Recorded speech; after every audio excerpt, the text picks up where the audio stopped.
नमस्कार फ्रेंड्स, जय हिंद।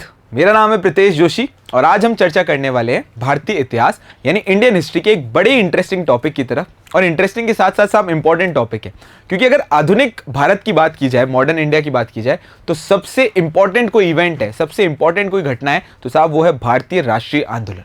तो आज के इस क्लास के अंदर हम भारतीय राष्ट्रीय आंदोलन को देखेंगे, साथ साथ में उसके पीछे जो कारण थे उनके बारे में चर्चा करेंगे और देखेंगे साहब कांग्रेस की स्थापना कैसे हुई, कौन कौन व्यक्तियों का इसके अंदर योगदान था, कौन कौन से इंपॉर्टेंट अधिवेशन थे, इन सभी के ऊपर अपन चर्चा करेंगे।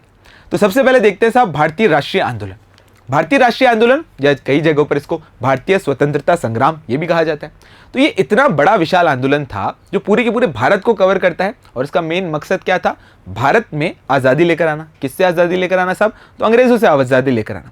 इसकी शुरुआत होती है 1885 में कांग्रेस की स्थापना से और ये चलता है जब तक हमें आज़ादी मिलती है, यानी 15 अगस्त 1947 तक। अब कुछ इतिहासकारों का मानना है कि साहब इसकी जो शुरुआत है वो 1857 में जो भारत में क्रांति हुई थी, जो रिवोल्ट हुआ था, उससे इसकी शुरुआत हुई। पर ये पूरी तौर पे राष्ट्रीय भी नहीं थी। क्यों? क्योंकि सिर्फ और सिर्फ उत्तर भारत के ऊपर इसका प्रभाव था। साथ ही साथ 1857 की क्रांति के अंदर समाज के सभी वर्गों का योगदान हमें देखने को इतना नहीं मिलता है। तो अपन ये तो क्लियर हो जाता है साहब कि भारतीय राष्ट्रीय आंदोलन की शुरुआत होती है 1885 में कांग्रेस की स्थापना से। अब अपन चर्चा करते हैं इनके कारणों के ऊपर। तो पहला इंपॉर्टेंट कारण है साहब 1857 की क्रांति। देखो, जीवन में ना मोटिवेशन बहुत ज्यादा जरूरी होता है।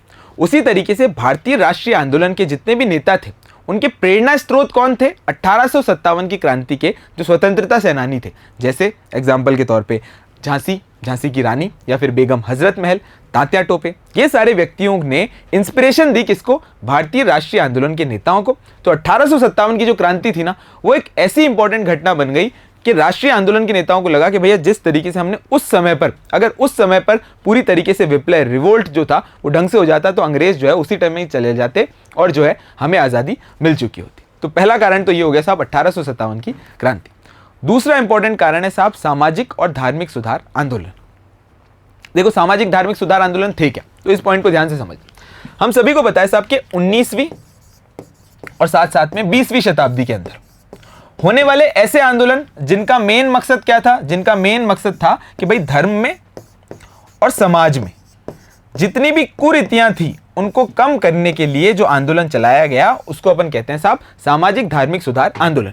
अब इससे हुआ क्या भाई, इसने जो है जितने भी सामान्य लोग थे उनके अंदर एक कॉन्फिडेंस भरा, उनके अंदर अपने भारत के इतिहास को लेकर एक गौरव जो है उनकी भावना पूरी तरीके से अंदर भरी।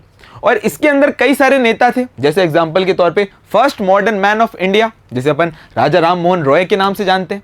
और ये जो राजा राम मोहन रॉय साहब थे, इन्होंने बनाया जैसे एग्जाम्पल के तौर पे एक इंपॉर्टेंट समाज जिसको अपन कहेंगे साहब ब्रह्मो समाज। तो ब्रह्मो समाज की स्थापना करते हैं, लोगों को पूरी तरीके से जोड़ते हैं, धर्म में और समाज में जो कुरीतियां थी उनको कम करते हैं। और ये सारी की सारी सामाजिक घटनाओं से अब लोगों के अंदर साहब राष्ट्रीय राजनीतिक चेतना आ रही थी। इस वजह से हम देखते हैं कि साहब राष्ट्रीय आंदोलन का एक और कारण है वो है सामाजिक धार्मिक सुधार आंदोलन। अब यहां पर यह भी बात ध्यान रखने की है कि राजा राम मोहन रॉय के साथ साथ में अन्य जो समाज सुधारक थे जैसे दयानंद सरस्वती, तो उन्होंने स्वदेशी और स्वराज का कॉन्सेप्ट दिया। तो भाई इतने बड़े बड़े कॉन्सेप्ट दे रहे थे, लोगों को राष्ट्रीय राजनीतिक चेतना के तौर पर लोगों के लिए जगा रहे थे। तो ये इंपॉर्टेंट कारण हो जाते हैं साहब राष्ट्रीय आंदोलन के। अब अपन तीसरे कारण की तरफ चलते हैं और इस पूरी के पूरे राष्ट्रीय आंदोलन की जो रीढ़ की हड्डी थी, जो इंपॉर्टेंट पिलर था, जो स्तंभ था, वो था मध्यम बुद्धिजीवी वर्ग। पर इस मध्यम बुद्धिजीवी वर्ग ने ऐसा क्या किया जो राष्ट्रीय आंदोलन हुआ, ये मध्यम बुद्धिजीवी जो वर्ग था ये शिक्षित था।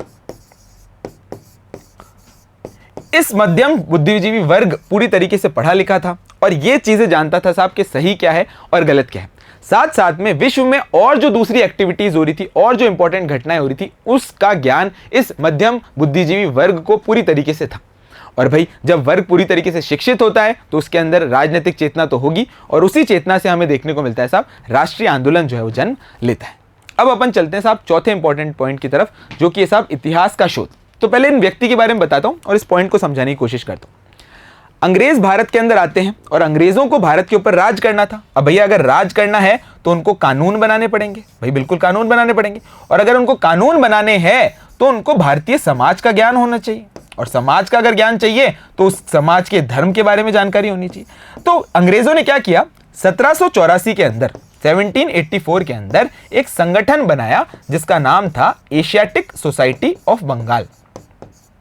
Asiatic Society of Bengal, Asiatic Society of Bengal बने। ठीक है, कलकत्ता के अंदर इस संगठन की स्थापना करती है। अब ये संगठन करता क्या है, भारत के अंदर जितने भी पौराणिक ग्रंथ थे, जितने बड़े बड़े पौराणिक ग्रंथ थे, उनका इन्होंने ट्रांसलेशन किया। और ट्रांसलेशन करके जो है, जब पूरी तरीके से ट्रांसलेशन हुआ तो ये ग्रंथ किसके पास पहुंचे, ये मध्यम बुद्धिजीवी वर्ग के पास पहुंचे, जन सामान्य लोगों के पास पहुंचे। और उनको ये बात समझ में आई कि भारत का जो इतिहास है ना, वो तो गौरवशाली है भाई, बहुत ताकतवर था। हम तो अंग्रेजों के खिलाफ जो है उनको लड़ना चाहिए, हमारा समाज कोई कमजोर थोड़ी है। और यही प्रेरणा का स्रोत किसके लिए बनता है साहब, राष्ट्रीय आंदोलन के तौर पर। ये व्यक्ति कौन है साहब, तो ये है विलियम जोन्स, जिन्होंने एशियाटिक सोसाइटी ऑफ बंगाल की स्थापना करी थी। कौन है साहब, विलियम जोन्स। कौन है साहब, William Jones, William Jones. Clear है बात। तो क्वेश्चन अपने को याद जाएगा साहब, एशियाटिक सोसाइटी ऑफ बंगाल 1784, कौन थे व्यक्ति स्थापना करने वाले, नाम याद रखेंगे साहब, विलियम जोन्स। ठीक है भाई, चलो आगे बढ़ते अपन, चलते और दूसरे कारणों की तरफ। नेक्स्ट अपना इंपॉर्टेंट कारण है साहब समाचार पत्र। तो देखो इस पॉइंट को समझो, अगर आज हमें कोई राष्ट्रीय चेतना जगानी है, हमें कोई बहुत बड़ा आंदोलन करना है, तो क्या करेंगे साहब, इंस्टाग्राम पे अपने पोस्ट लगा देंगे, ट्विटर पे ट्वीट कर देंगे, एक ट्रेंड चलवा देंगे, अपन जो है व्हाट्सएप पे वायरल कर देंगे, ग्रुप्स में वो चीज़ें भेजेंगे, कई तरीके की सोशल मीडिया का इस्तेमाल करेंगे। पर उस समय पे भैया व्हाट्सएप तो था नहीं कि भाई इतना बड़ा आंदोलन चलना है, अपने को राजनीतिक चेतना जगानी है, लोगों को अवेयर करना है, उन तक बात पहुंचानी है। तो उसके लिए क्या जरूरत, उसके लिए जरूरत पड़ी साहब समाचार पत्र की। क्यों, क्योंकि ये संचार का सबसे शानदार साधन था और एकमात्र अवेलेबल साधन भी था भैया, वो तो है ही, संचार का इंपॉर्टेंट साधन था। अब क्या हुआ कि जितने भी इंपॉर्टेंट राजनीतिक नेता थे, उन सब के अपने अपने अखबार थे। जैसे बाल गंगाधर तिलक का अखबार था, जैसे एग्जाम्पल के तौर पे राजा राम मोहन रॉय जो समाज सुधारक थे, उनका अखबार था। तो इन अखबारों ने लोगों के साथ एक संवाद स्थापित करने की जो है वो कोशिश करी और लोगों को अंग्रेजों के बारे में बताया कि भैया ये हमारे साथ कितना ज्यादा गलत कर रहे हैं, कितना ज्यादा खराब कर रहे हैं। ये अखबार की जो आपकी छोटी सी एक फोटो देखने को मिल रही है, ये सब बंगाल गजट का है, बंगाल गजट का। बंगाल गजट साहब इंडिया का पहला न्यूज़पेपर है और इसके एडिटर कौन थे साहब, जेम्स हिकी। कौन थे साहब, जेम्स हिकी। तो ये अपने को याद रखना है, जेम्स हिकी पहला अखबार था बंगाल गजट। और अखबारों जब लोगों तक पहुंचे और अंग्रेजों के बारे में पता चला तो राष्ट्रीय आंदोलन जो है वो जन्म लेता है। नेक्स्ट इंपॉर्टेंट है साहब, अपना नेक्स्ट इंपॉर्टेंट कारण है आर्थिक शोषण। बहुत इंपॉर्टेंट है, देखेंगे एक एक पॉइंट। देखो भाई, जब अपन बात करते हैं साहब आर्थिक शोषण की, तो अपने को पता है कि अंग्रेज जो है वो भारत में भारतीयों का आर्थिक शोषण कर रहे थे। पर ये बात किसने बताई, तो जो फोटो आपके सामने दिख रही है तो वो है हमारे दादा भाई नारोजी। कौन भैया, दादा भाई नारोजी। दादा भाई नारोजी ने क्या किया भैया ऐसा, दादा भाई नारोजी ने ना एक थ्योरी दी, उस थ्योरी का नाम है साहब आर्थिक निष्कासन का सिद्धांत। आर्थिक निष्कासन का सिद्धांत, इकोनॉमिक ड्रेन की जो थ्योरी, अपने इंग्लिश में अगर नाम सुना हो तो आर्थिक निष्कासन का सिद्धांत। ये कहता है कि जो अंग्रेज जो है, जो भारत से पैसा कमा रहे हैं, वो भारत में इन्वेस्ट करने की जगह खुद के घर जो है वो लूट के ले जा रहे हैं, खुद के घर जो है वहां पर ले जा रहे हैं साहब, पूरा का पूरा पैसा इंग्लैंड ले जा रहे हैं। तो भारत की प्रोडक्टिविटी, भारत का ग्रोथ, भारत का डेवलपमेंट तो हो ही नहीं पाएगा। ये बात बताती है साहब आर्थिक निष्कासन का जो है सिद्धांत, हमें ये बात बताता है। ये उन्होंने एक किताब के अंदर लिखा, उस किताब का नाम है साहब poverty and un British rule in India. Poverty and un British rule in India, on British rule in India. ये इंपॉर्टेंट किताब है जो अपन को आर्थिक निष्कासन की थ्योरी के बारे में बताती। तो दादा भाई नारोजी से रिलेटेड फैक्ट्स जो एग्जामिनेशन पॉइंट ऑफ व्यू से इंपॉर्टेंट है भाई, दादा भाई नारोजी एक इंपॉर्टेंट नेता तो थे, लेकिन साथ साथ पारसी समाज सुधारक भी थे। तो दादा भाई नारोजी ने एक इंपॉर्टेंट संगठन की स्थापना करी थी जिसका नाम है साहब रहनुमाई मजदयासन सभा, और उसका अखबार था रस्त गुफ्तार। इन दोनों फैक्ट को भी याद रखना। और साथ साथ में जब अपन दादा भाई नारोजी के बारे में बात करते हैं तो grand old man of India और कांग्रेस के 3 बार अध्यक्ष रहते हैं हमारे प्यारे दादा भाई नारोजी। किताब कौन सी, poverty and un British rule in India, और साथ साथ में आर्थिक निष्कासन का सिद्धांत। ठीक है, चलो आगे बढ़ते हैं साहब नेक्स्ट इंपॉर्टेंट कारणों की तरफ, और वो है साहब प्रशासनिक और न्यायिक एकता। पॉइंट को ध्यान से समझना। भारत का साहब एकीकरण हो चुका था, क्यों, क्योंकि कश्मीर से लेकर कन्याकुमारी तक अब एक ही जो है वो आपको सरकार देखने को मिल रही थी। मतलब प्रत्यक्ष तौर पे तो आपकी अंग्रेजों की सरकार थी, और अगर अपन देखें साहब प्रिंसली जो स्टेट्स थे उनको भी पूरी तरीके से अंग्रेज जो है वो कमांड करते थे। तो यानी पूरे के पूरे भारत के अंदर अब एक ही सरकारी ढांचा था, और उस सरकारी ढांचे को उठा रखा था ICS ने, इंडियन सिविल सर्विसेज ने। अब भाई जब भारत का पूरी तरीके से प्रशासनिक तौर पर एकीकरण हो गया तो भारत के लोगों की समस्याएं भी एक हो गई। जैसे एग्जांपल के तौर पे बंगाल में अगर किसी को प्रशासनिक समस्या है तो सेम टू सेम वही समस्या मद्रास में भी होगी, क्योंकि भाई सरकार तो पूरी तरीके से कॉमन है। अब लोगों का आपस के अंदर जुड़ाव हुआ और जब समस्याएं एक होती है तो दुश्मन भी एक हो जाता है। दुश्मन कौन बना साहब? अंग्रेजी सरकार। साथ साथ में न्यायिक पॉइंट से देखें कि भाई जो हमें न्यायिक तौर पर परेशानियां थी वो कश्मीर में थी, वो कन्याकुमारी में भी थी, सेम सरकारें थी। तो इस वजह से अपन देख सकते हैं प्रशासनिक और न्यायिक एकता आने की वजह से समस्याएं एक हुई। समस्याएं एक होने की वजह से दुश्मन जो था वो एक बना, अंग्रेजी सरकार। आंदोलन कौन सा चलाया? तो भारतीय राष्ट्रीय आंदोलन। क्लियर है? चलो आगे बढ़ते हैं साहब नेक्स्ट और अपने लास्ट इंपॉर्टेंट कारण की तरफ, वो है समकालीन यूरोपीय आंदोलन। देखो पहले विश्व में क्या हो रहा था वो कुछ पता ही नहीं चल पाता था, पर अब तो संचार के माध्यम बन चुके थे भाई, अखबार, मैगजीन्स, सारी चीजें जो है लोगों को पता चल रही थी। विश्व के अंदर जो है वो अंग्रेजों के खिलाफ भी कई सारे आंदोलन चल रहे थे। जैसे एग्जांपल के तौर पे आयरिश आंदोलन, या फिर अगर अपन अंग्रेजों के अलावा अपन बात करते हैं तो इटली का एकीकरण भी हो रहा था। अब ये सारी की सारी घटनाएं ना हमारे यहाँ के जो राष्ट्रीय राजनीतिक नेता थे उनको पता चल रही थी और उनको मोटिवेशन मिल रहा था साहब कि अंग्रेज जो है सिर्फ और सिर्फ भारत के अंदर ही गलत नहीं कर रहे, वो तो आयरलैंड के अंदर भी गलत कर रहे। साथ साथ में और जो विश्व की घटना हो रही थी, इटली का एकीकरण हो रहा था, वो भी मोटिवेशन के तौर पर काम करी और लोगों को लगा साहब हमें भी यहाँ पर अपना एक राष्ट्रीय आंदोलन चलाना चाहिए। और ये सारे के सारे कारण थे आपके किसके? तो अपने को याद रखना है साहब भारतीय राष्ट्रीय आंदोलन। अब साहब भारतीय राष्ट्रीय आंदोलन की शुरुआत हो गई और मैंने आप लोगों को सबको बताया था कि भारतीय राष्ट्रीय आंदोलन की शुरुआत होती है 1885 में कांग्रेस की स्थापना से पहले।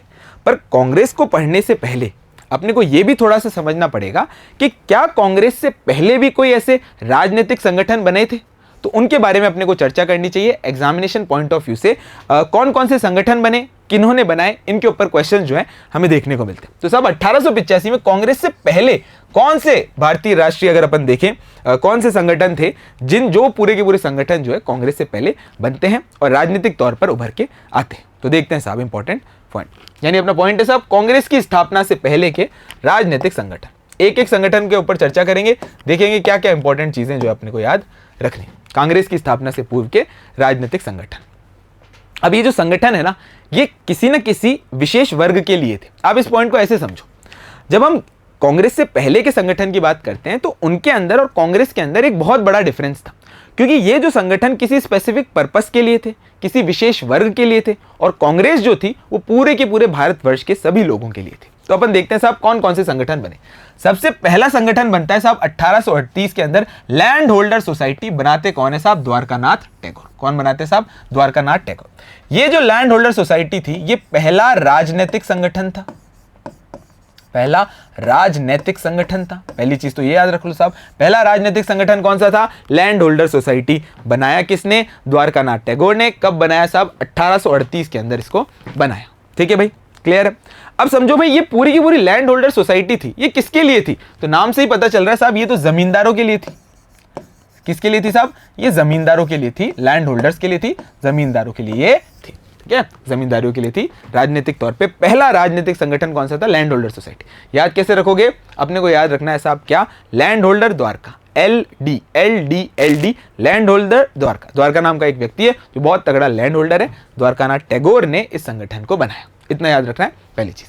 चलो दूसरा इंपॉर्टेंट संगठन की स्थापना होती है साहब 1843 के अंदर, BBA बोले तो बंगाल ब्रिटिश एसोसिएशन। बनाते हैं कौन? तो द्वारकानाथ टैगोर साहब ही इसको बनाते हैं।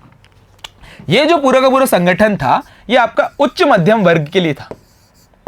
उच्च मध्यम वर्ग के लिए था, यानी अपर मिडिल क्लास के लिए था। और इस संगठन के अंदर द्वारकानाथ टैगोर के अलावा दो और व्यक्ति थे और उनकी ट्रिक ऐसे याद कर लो साहब, प्यारी जॉर्ज। क्या नाम याद रखोगे? प्यारी जॉर्ज। कौन प्यारी जॉर्ज? भाई प्यारीचंद मिश्र और साथ साथ में जॉर्ज थॉमसन। प्यारीचंद मिश्र और जॉर्ज थॉमसन। ठीक है भाई, 1843 में BBA बनाया किसने? द्वारकानाथ टैगोर ने। और प्यारीचंद मिश्र और जॉर्ज थॉमसन। क्लियर हो गई बात? चलो अब आप एक चीज नोटिस कर रहे हो नहीं कर रहे? यहाँ पे ये जितने भी इंपॉर्टेंट संगठन हैं ये सिर्फ और सिर्फ शुरुआत में बंगाल में ही बनते हैं। क्यों? क्योंकि बंगाल उस समय की राष्ट्रीय जो चेतना थी, जो राजनीतिक चेतना थी, उसका सबसे बड़ा गढ़ था। और आगे जाके जब हम 1905 का बंग भंग आंदोलन पढ़ेंगे ना, तब हम यही देखेंगे कि इसी वजह से बंगाल को जो है वो डिवाइड किया। चलो तो अपन देखते हैं साहब ये दोनों तो हो गए। इसके अलावा फिर नेक्स्ट इंपॉर्टेंट संगठन आता है साहब ब्रिटिश इंडियन एसोसिएशन, जिसकी स्थापना करते हैं साहब देवेंद्र नाथ टैगोर और साथ साथ में राधाकांत देव। देवेंद्र नाथ टैगोर और राधाकांत देव। ब्रिटिश इंडियन एसोसिएशन का जो मेन इंपॉर्टेंट जो स्पेसिफिक फोकस टारगेट ग्रुप था वो थे साहब व्यापारी वर्ग। कौन सा साहब? व्यापारी वर्ग। तो अब आप देख रहे हो कि ये सारे के सारे संगठन जो हैं वो किसी विशेष वर्ग के लिए और किसी स्पेसिफिक पर्पस के लिए जो है वो बनाए गए हैं। अच्छा, इन दोनों के अलावा भी इसके अंदर कुछ इंपॉर्टेंट मेंबर्स थे। एक का आपको नाम याद दिलाना चाहूंगा साहब, मनमोहन घोष। कौन थे? मनमोहन घोष जी। अच्छा, ये पहले बैरिस्टर थे साहब। दूसरी इंपॉर्टेंट बात है, यहां पर एक और नाम आएगा साहब, WC बनर्जी।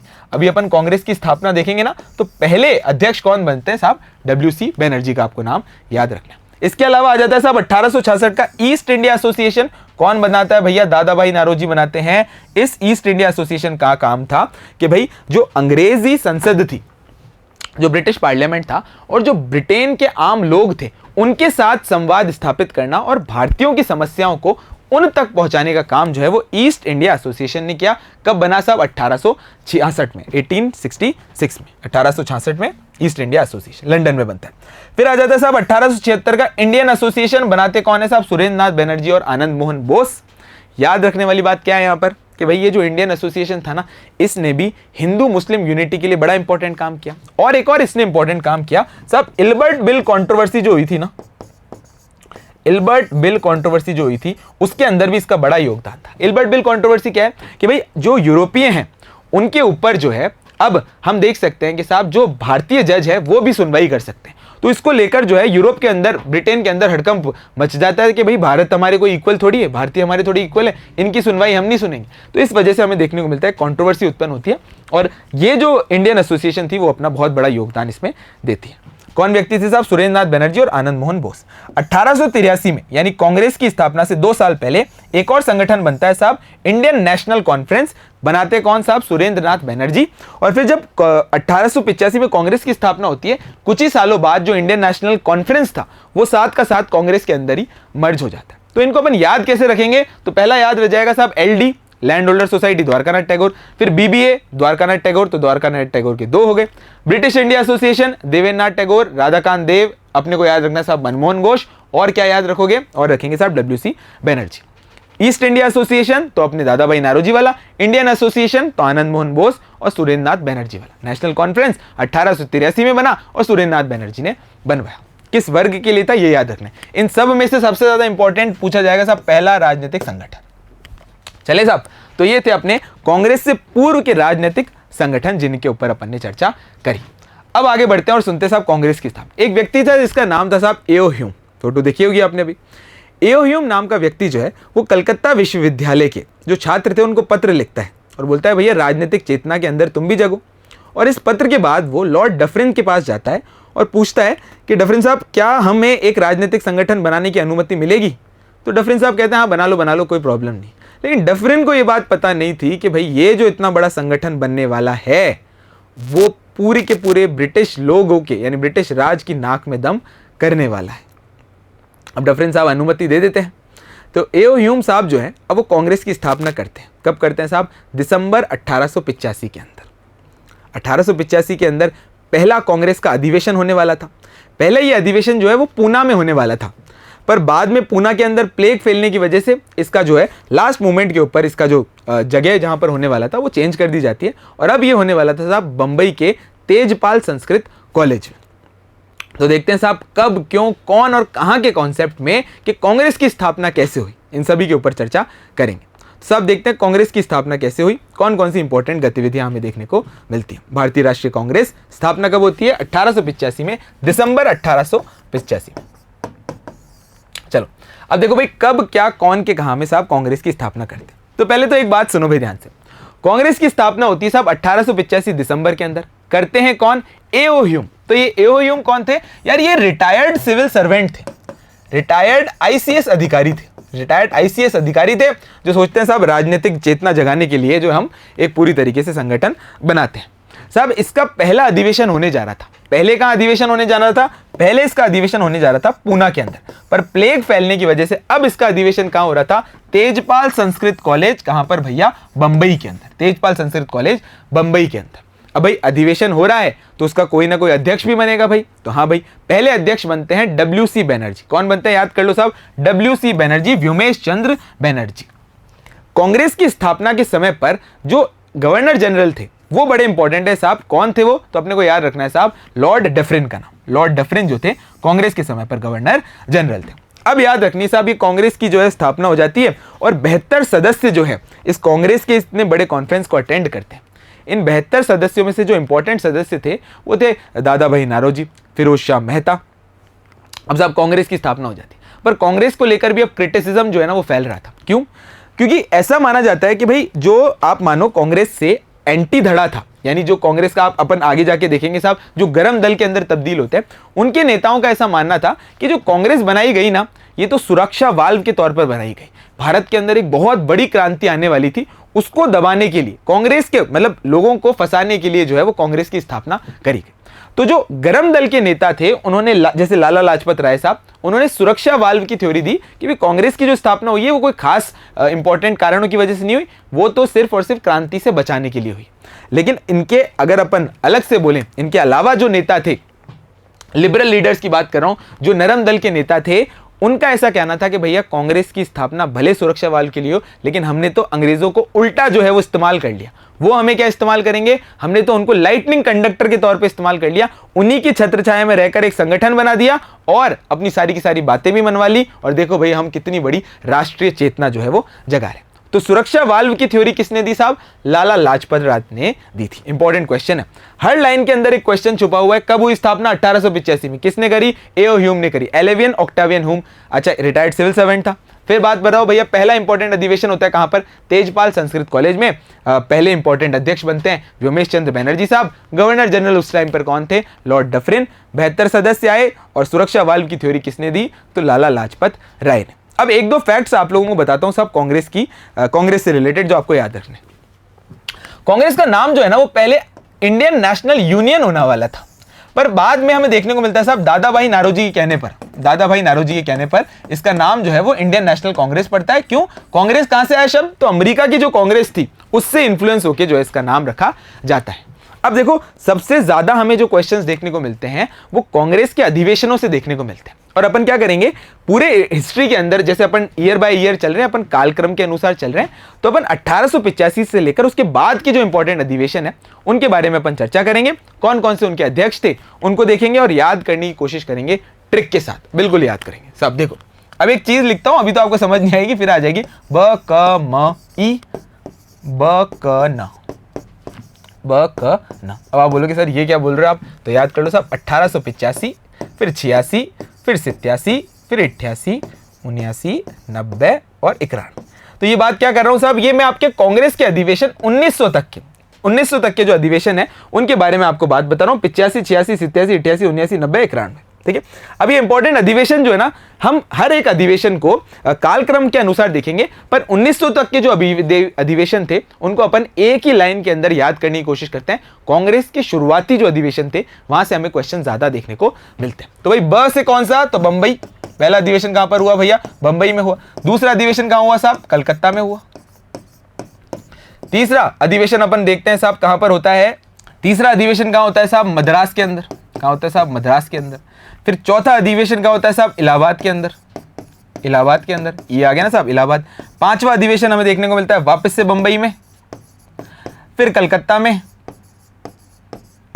फिर उसके बाद देखने को मिलता है साहब नागपुर के अंदर। कहां भैया, नागपुर के अंदर। तो ये क्या याद रखोगे साहब, ब क म ई बकन, ब क म ई बकमन। 85, 86, 87, 88, 19, 90, 91 याद रह जाएगा साहब, ब क म ई बकन। अब भाई इन अधिवेशनों के जो इंपॉर्टेंट अध्यक्ष थे उनके ऊपर भी क्वेश्चन आ जाते हैं। तो सबसे पहले अध्यक्ष कौन बनते हैं साहब, WC बनर्जी। फिर उसके बाद अध्यक्ष कौन बनते हैं साहब, दादा भाई नारोजी। उसके बाद अगर अपन अध्यक्ष की बात करें तो अपन को याद रखना है साहब तैयब जी का नाम। फिर अगर अपन इलाहाबाद में अध्यक्ष की बात करें तो अपने को याद रखना है साहब जॉर्ज यूल, जो पहले अंग्रेजी तौर पे देखने को मिलते हैं। फिर हमें देखने को मिलता है साहब बर्डनबर्ग, और फिर उसके बाद कलकत्ता के अंदर हमें देखने को मिलता है साहब फिरोज शाह मेहता।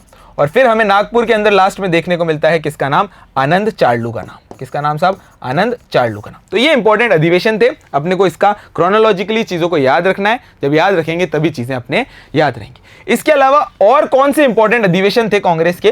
तो देखो भाई, एक तो इंपॉर्टेंट अधिवेशन आप याद कर लो साहब, 1924 का बेलगांव अधिवेशन। क्यों भैया? इस बेलगांव अधिवेशन में ऐसा क्या हुआ? क्योंकि बेलगांव अधिवेशन के समय पर अध्यक्ष कौन बनते हैं? हमारे प्यारे महात्मा गांधी। एक तो ये याद रखोगे।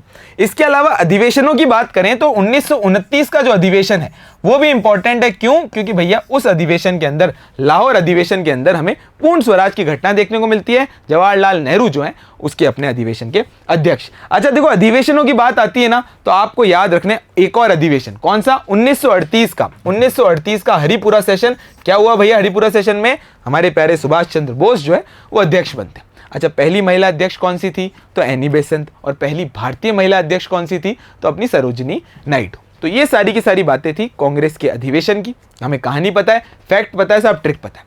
तो आशा करता हूं आपको ये क्लास अच्छी लगी होगी। मिशन ज्ञान के इस परिवार के साथ बने रहें। Thank you.